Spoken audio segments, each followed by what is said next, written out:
Just want to say hello to everybody out there on Facebook. This is Joe Deladani, Joseph Deladani, that is. Preacher, historian, fitness guru, and one sexy, charismatic guy. Well, geez. I think I'm going to have to do this video in 2 parts. It keeps cutting me off. I'm going to upload this to YouTube and Facebook. I'm going to try to anyways. I haven't done a video in a while. I've done several. Some of you may not know about them, so I'm going to promote them. Done a couple where I teach people how to stretch, where I teach people how to make a smoothie. All good ones in my opinion. Of course, I'm a little biased. No, but seriously though. Some good videos, but this one, a little different. It's a preaching video. I used to preach a little bit at my local church. Here and there, not a good one, but I used to do it. I have one other preaching video on here actually. I'm going to try to do this one. I don't know, stuff like this isn't usually too popular, especially if it's done by people like me. People want to see the charismatic good ones. I try to watch preaching online sometimes, and even I have a hard time watching. Just for the fact that we all want to be entertained. So I was thinking about, if I have a hard time watching those people, would I watch myself? The answer is no, I wouldn't watch myself. So, I wouldn't, but I'm going to try to do this anyways because I just feel like he up there wants me to do this. I feel like I could reach people doing this.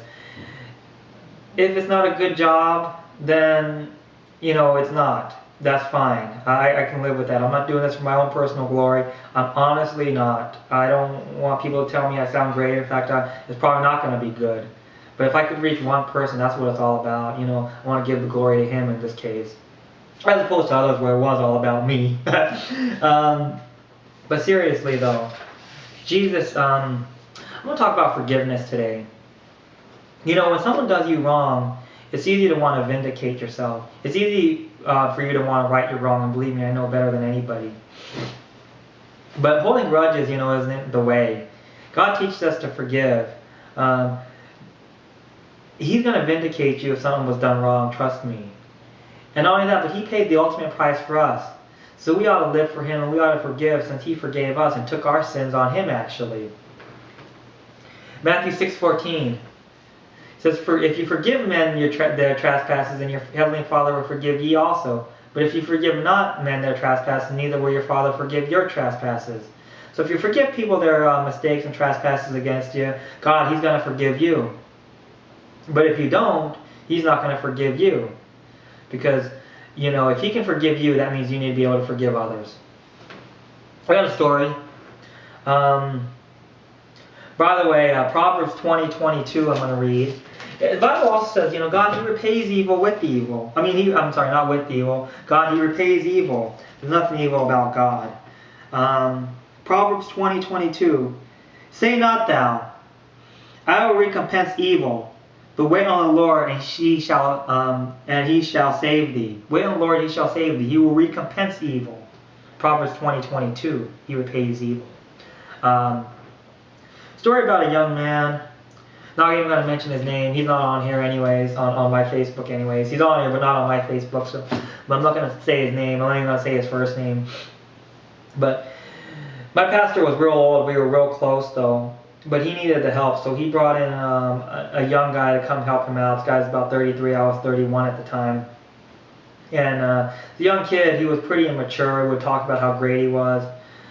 Really would. He would say he's wise up on the pulpit and, different things. And I'm not saying I was perfect either. I have my own issues, but we spent a lot of time together. He would call you constantly, like several times a day, like he really hated to be alone, and would do things. Sometimes he'd tell you, I'm correcting you, correct you every 5 minutes, and if you say something back, he didn't like it, and he just thought he was smarter and better than everybody else. A lot of that was immaturity, and we had a couple arguments. Sometimes, he'd say he's sorry, and then but it was always like, he's sorry, but he's still right, or he's sorry he doesn't remember doing that thing though, or he's sorry if you think he shouldn't say it, but he still thinks it, just stuff like that, real immature stuff. After a while, I had to put the brother in his place.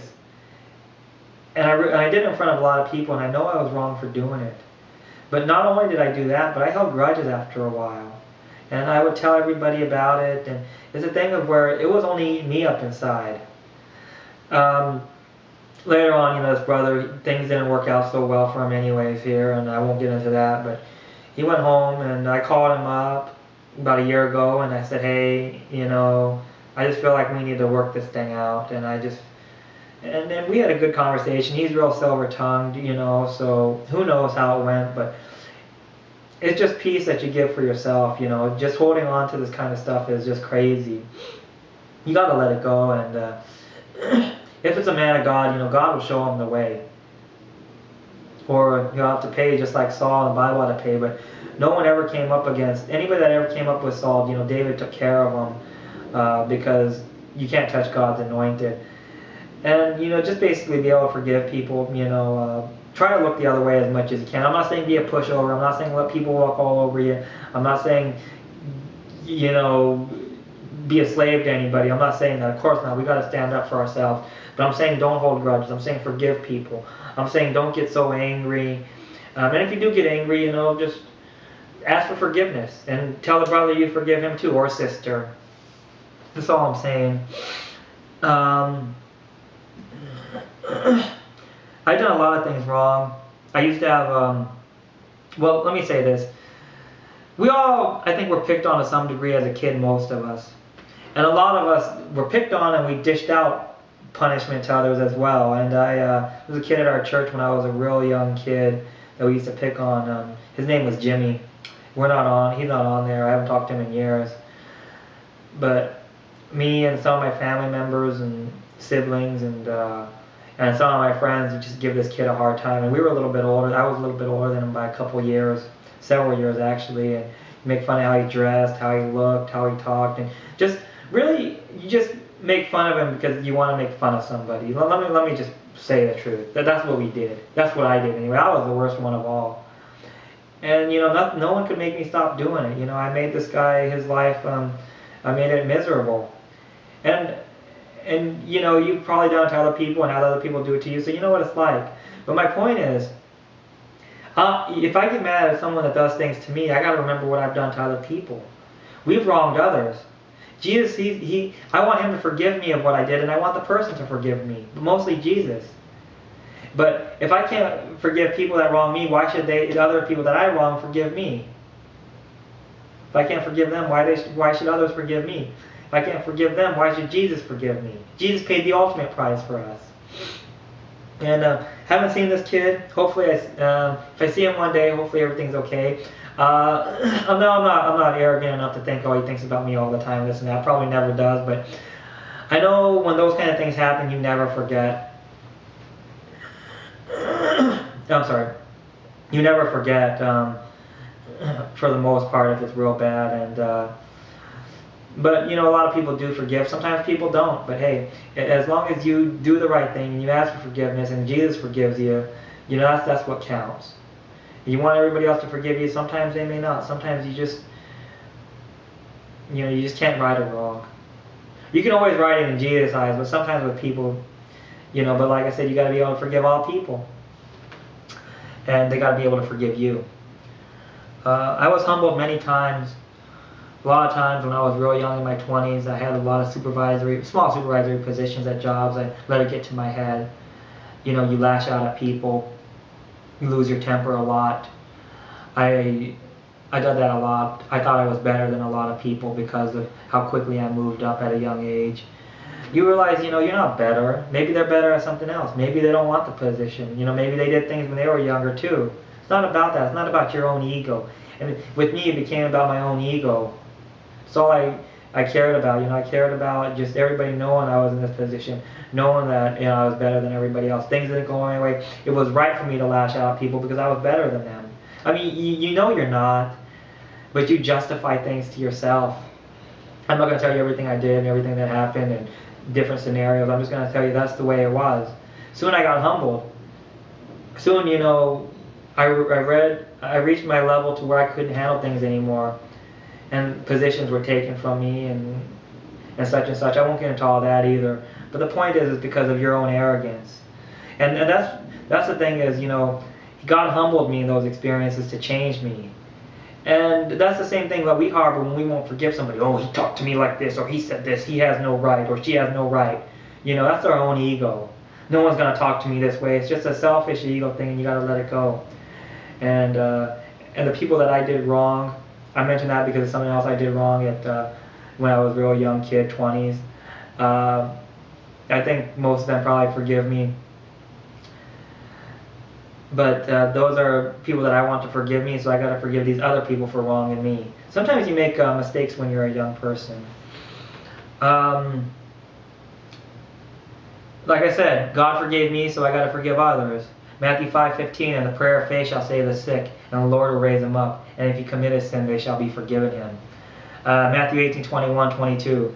Jesus tells Peter says, how many times should I forgive my brother? He says 70 times 7. Basically an unlimited amount of times. And he says, if your brother does you wrong, you got to forgive him. If he does the same mistake again, you got to forgive him again. You just have to. Gets monotonous, you know, because like I said, the brother in the beginning, he was sorry, and then he'd do something a week later, or a day later, or 2 weeks later, and then he was always sorry, you know. But at the same time, if they're sincere, you got to forgive them. Also, too, at the same time, it's not good to just say, oh, I'm going to do something, but then I'll ask him to forgive me, and God will forgive me. God's not like that. You got to be sincere. I think I have time to do this. I'm going to talk about Joseph. Joseph in the Bible, called the dreamer. He was a son of his father's old age. He was a son of Jacob, one of 12 kids. He was the second youngest. Since he was a son of his father's old age at the time, he was his father really valued him, made him a coat of many colors. You know, really was special to Jacob. The other brothers knew that and didn't like that. Which made things worse was that Joseph had these dreams where people would bow to him. You know, sun, the moon, the 11 stars bowed before him. His brother's stalks of corn bowed before him. His brother's 11 stalks of corn. And he wasn't shy about telling these dreams. And when his brothers heard that, they decided to do something. They plotted stuff against him. But instead of killing him, they just threw him in a well, sold him to some slave traders, ripped his coat of many colors, smeared animal blood on it, told his father that he was killed by a wild animal, brought it back to his father. Really, they sold him to some slave traders in Egypt. He worked for a high-ranking official of Pharaoh called Potiphar. Potiphar's wife liked Joseph. When Joseph wouldn't come to her advances, she accused him of trying to attack her.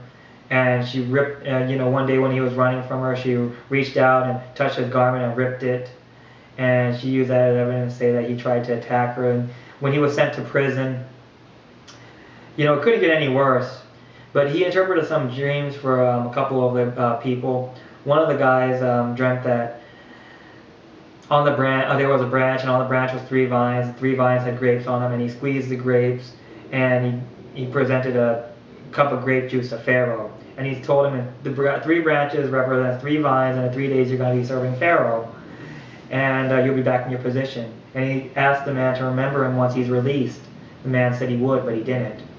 Joseph spent a long time in prison until one day Pharaoh had some dreams that needed to be interpreted, and the man, he remembered Joseph, and he brought him forth. And Joseph told Pharaoh that his dreams meant there were going to be 7 years of plenty and then 7 years of famine. And I won't go over the dreams, you know, but I just want to say that's what it was. And Pharaoh decided to put Joseph, make him the highest ranking person in Egypt besides himself, to store food. And a lot of people came from far and wide to get food from them because they were one of the few people that had food because there was famine all over the land. And some of the people that came were his brothers. He ultimately, you know, he ultimately revealed himself to his brothers. They didn't know who he was at first because he spoke with an Egyptian tongue. You know, he was older. They didn't recognize him, basically. But he eventually let them know who he was. He forgave his brothers. He could have done whatever he wanted with them, thrown them in jail, probably had them killed. But he didn't.